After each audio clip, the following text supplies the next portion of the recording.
Bueno, nosotros vamos a hablar de temas económicos porque un estudio reveló que el 72% de los chilenos podría caer en una morosidad financiera. Una situación que, claro, preocupa a la población, pero ¿cómo prevenir caer en este impacto de deudas? Para profundizar sobre el tema, estamos con Carolina Cornejo, académica de la Escuela de Negocios de la Universidad Gabriela Mistral. ¿Cómo estás, Carolina? Muy buenas tardes. Hola, muy buenas tardes. Muchísimas gracias por esta invitación.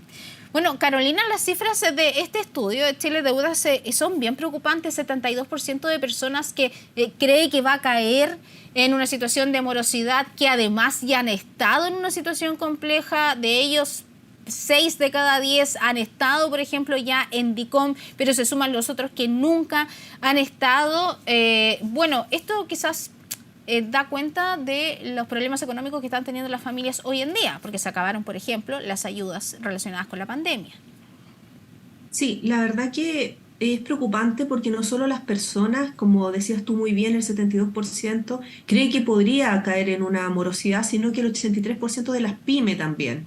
Las pymes también están muy preocupadas y creen que podrían no cumplir sus compromisos financieros. Y eso es algo bien delicado porque genera, digamos, nerviosismo en los mercados. Y producto de eso es porque hoy en día ya no se tienen tantas ayudas del Estado como fue en periodos pasados, en pandemia. La inflación está muy alta, el costo de la vida, entonces todo eso genera un temor a nivel, digamos, personal y a nivel empresa también o a nivel pyme.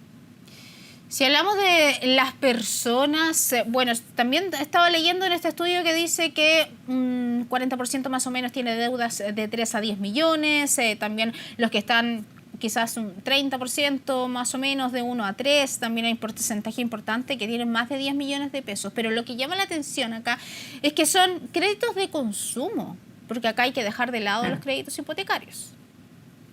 Claro, tú dijiste muy bien la cifra, o sea, esto abarca lo que son los créditos de consumo, sin considerar los créditos hipotecarios. Y hoy en día el sector habitacional o el sector vivienda también se está viendo afectado. Pensemos que también el sector inmobiliario es el que da una gran capacidad laboral, una fuerza laboral importante, y el desempleo se ha visto afectado por esto. Entonces, imaginémonos que ese sector se ha visto afectado, sumado que las personas también están llegando muy justas con su presupuesto a cumplir sus compromisos financieros básicos, es decir, hoy en día todo lo que tiene que ver con los costos mínimos están siendo cubiertos con bastante ajuste. Entonces, si a eso sumamos estas deudas, los tramos que tú has mencionado y solo son créditos de consumo, imagínate las personas que están con un crédito hipotecario o están pagando un arriendo que hoy en día están muy altos también, o los que están pagando en UF.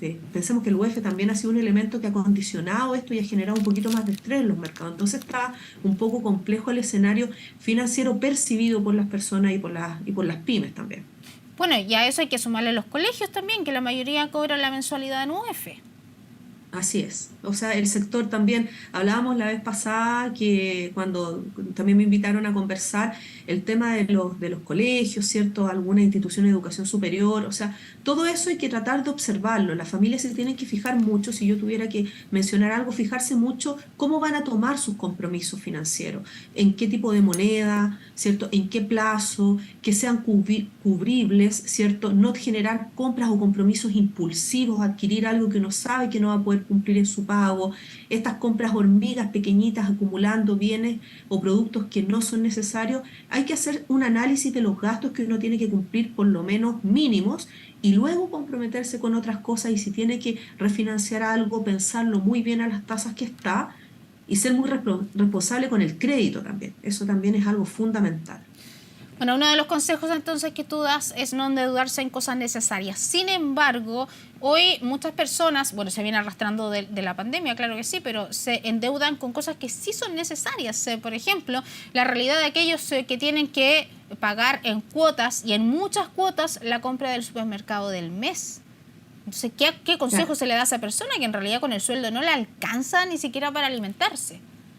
O sea, mira, yo por eso mencionaba, lo que es necesario, lo básico para cumplir el mes es lo que debemos ordenar.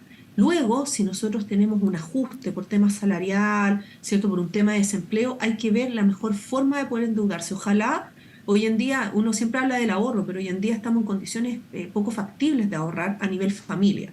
Por lo tanto, lo que hay que hacer es tener un buen consumo y también si vamos a ser tomador de deuda, deudas que podamos cumplir.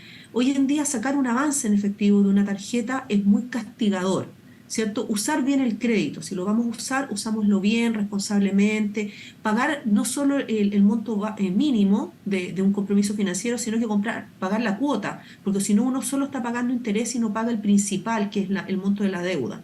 Entonces, poder cumplir con esos compromisos que no nos ahoguen a fin de año es lo ideal. Hoy en día hay personas que claramente no tienen el salario para poder ir al supermercado, pero yo recomiendo no sacar avance por lo menos en efectivo y si me voy a endeudar en plazos que sean cumplibles. O sea, ojalá la idea es comprar al contado, pero si eso no es factible, tener un endeudamiento inteligente que me permita no estar ahogado y estar repactando en el tiempo, porque eso es interés por sobreinterés, que es muy complejo después cubrirlo. Y en el caso, nosotros, es muy bueno el ejemplo del supermercado porque eso es imprescindible, eso no se puede dejar de No, hacer porque para uno nada. tiene que comer. Entonces, por ejemplo, ¿cuánto serían unas cuotas aceptables? Porque, claro, uno compra con la tarjeta de, incluso de bancaria, pero de ese supermercado. Y tiene una tasa de interés, hay gente que lo compra a 12 cuotas, a 6, pero también a veces se ofrecen cuotas de 48 y uno termina pagando 6 carros de supermercado versus el carro que compró. O sea, yo creo que lo más adecuado es tener el estar más cerca del tiempo del compromiso financiero que uno tiene, pero la verdad que eso depende de la realidad de cada familia, porque a veces hay realidades muy distintas, entonces no hay una fórmula única. Lo importante es que cuando uno tome deuda, ojalá no sea en largos plazos si es el consumo, digamos, doméstico. Si ahora voy a adquirir un bien, eso es distinto, un bien raíz, un automóvil, otras cosas. Pero si es algo de consumo más inmediato, ojalá al contado y si no en cortos plazos de tiempo y no sacar estos avances en efectivo. Y también yo siempre recomiendo a las personas ver el efecto sustitución, ¿cierto? Es decir, ver los bienes que tienen un sustituto cercano, que cumplen el mismo rol, ¿cierto? Y que a veces no son necesariamente de una marca, sino que puedo cumplir con la misma, cubrir la misma necesidad y cumplen el objetivo. O sea, que las personas hoy en día están muy informadas y eso es una fortuna. Que miren, que observen los precios, vean la conducta de los precios y hagan un orden financiero en una planilla Excel o como quieran y vean cuáles son los gastos que deben cumplir, los plazos, si están atrasados, cuántos son las cuotas atrasadas, cuándo no me castigan la deuda para entrar en DICOM, sobre todo si estoy buscando trabajo o quiero adquirir algún bien, ¿cierto? Hay que fijarse muy bien en los compromisos que ya tengo para adquirir otro y si son los gastos básicos, ver la forma de mi realidad personal y cómo endeudarme de la mejor forma. Y eso es algo personal en realidad, pero siempre lo más cerca que puedo cumplir es lo ideal. Claro.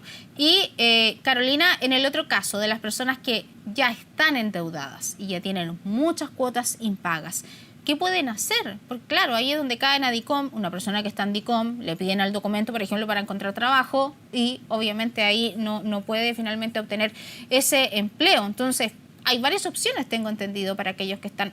A ver, hay una palabra muy chilena que se dice hasta el cuello. Sí, bueno, esa palabra está muy aceptada y adecuada para lo que estamos conversando, porque en realidad, imagínate tú, en invierno también los precios tienden a subir.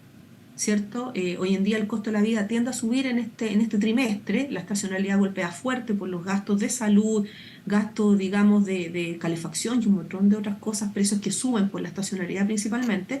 Entonces las personas, claro que se ven más justas para cumplir ciertos compromisos financieros y si no los vienen cumpliendo en el tiempo, lo importante es ver la posibilidad de que si tengo que repactar algo o acercarme a la institución financiera, ver la mejor opción. Hoy en día, claro, el sistema financiero siempre tiene opciones y actualmente están contactando a sus clientes para ver las opciones de no dejarlo en esta incobrabilidad y sobre todo que queden castigadas las deudas. Entonces, si tengo una deuda que ya sé que no voy a poder pagar, no endeudarme más y repactar esa deuda, pero ver bien la opción que me van a dar. Lo importante es ver muy bien la opción, no estar desinformado. Infórmense, por favor, vean cuál es la mejor tasa, el mejor plazo, ajustado a mi realidad financiera. Y eso es importante, hacerse asesorar, ¿cierto? Por la institución financiera con lo que lo voy a hacer y con otras personas que sepan también del tema, si es que yo no lo sé tanto, ¿cierto? Lo importante es siempre estar informado para cumplir otro compromiso financiero.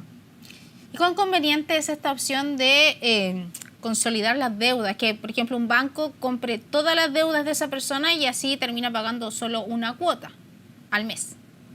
Mira, depende en el fondo del monto de la deuda que tenga la persona, qué tan desordenada financieramente está, cuál es la condición financiera que tiene hoy en día, si está en condición de trabajo, laboral o no. En el fondo, muchas personas, si están muy ahogadas, se acercan a una institución financiera, les compran todo el paquete a una tasa y lo repactan en varias cuotas. Si eso te permite desahogar financieramente, pero cumplir en esos plazos, es adecuado. Pero siempre lo que hay que mirar son las tasas, el plazo y la realidad financiera actual que tengo. Si yo sé que no puedo cumplir con todo esto, bueno, la verdad que no es lo ideal, pero hay que refinanciar deuda, hay que repactar.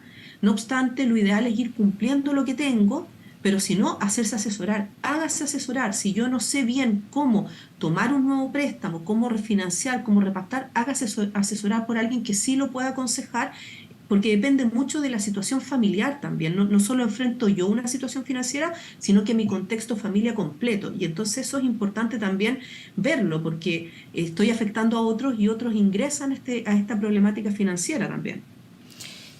Yo sé que siempre llegamos al punto que tiene que ver con que la persona se organice y vea si puede pagar o no. Pero hay muchas familias en Chile que sobreviven quizás para no estar morosos pidiendo un crédito para pagar ese crédito. Después piden otro crédito para pagar ese crédito que se sigue pagando. Entonces es un círculo finalmente en que a la persona nunca le permite salir de la morosidad porque siempre termina en que no puede pagar en algún minuto. Claro, lo que pasa es que eso financieramente a veces se llama el default, caes en default. Tanto pymes como personas pueden caer en una quiebra financiera, que entiendo lo que estás preguntando tú. Si yo ya estoy en una quiebra financiera, tengo que hacer el ejercicio legal de declararme en quiebra, ¿cierto? Para poder partir y cumplir con lo mínimo que pueda pactar con esas instituciones a quienes todos les debo. ¿Ya? Ahora, si esa es la condición, hay una situación legal que uno puede hacer, contrae nuevos compromisos con los montos mínimos que puede pagar. Ahora, si es una persona que no se quiere dar a la quiebra financiera o una pyme, lo que tiene que hacer efectivamente es tomar estas deudas y ver cuáles son las que puede cumplir, porque en verdad hoy en día el escenario financiero y económico es un poco complejo en Chile. Va a tender a mejorar, pero tenemos una alta tasa de inflación, una alta tasa de desempleo. Las ayudas estatales no pueden ser las.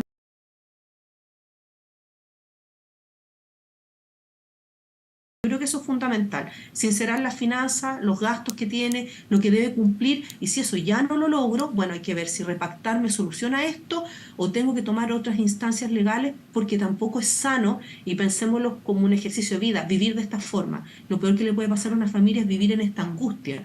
Y esto del temor financiero habla mucho de la economía conductual. Las personas incluso entran en un estrés, en situaciones emocionales complejas. Por lo tanto, la clave es primero sincerarse financieramente y luego ordenarse rápidamente y no dejar en el tiempo que esto siga y reviente, como se dice en Chile, y llegue el agua hasta el cuello, sino que lo que hay que hacer es tomar medidas frente a esto. Y hay condiciones de preguntarle a las instituciones financieras, a otras personas, pero primero tengo que sincerarme yo como persona y familiarmente también, lo que podemos cumplir familiarmente.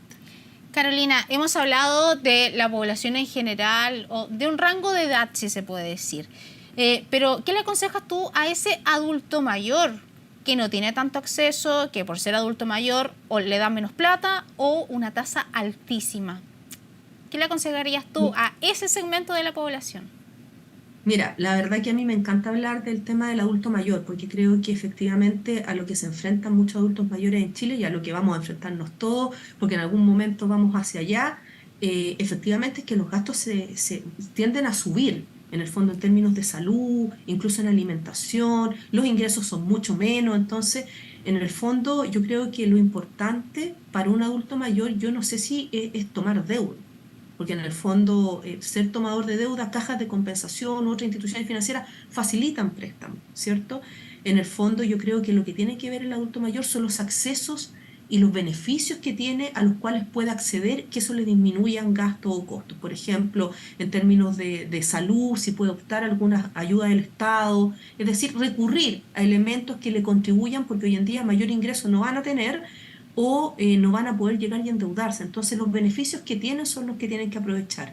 Y luego de eso, si aún así no pueden cubrirse estos compromisos, pensar en si tienen que tomar algún tipo de otro elemento para que ingresen económicamente alguna ayuda. Pero yo creo que lo principal que tiene que hacer el adulto mayor hoy es aprovechar los beneficios que tiene, y si se va a endeudar, observar claramente bien, porque imagínate tú tomar una deuda en un largo plazo, comprometer activos que tenga, una casa o lo que fuese, no es sano, tampoco menos para el adulto mayor hoy en día, que en el fondo, si bien hay muchos que están trabajando, porque hoy en día la población adulto mayor también trabaja, los salarios nunca son los mismos los que percibía históricamente.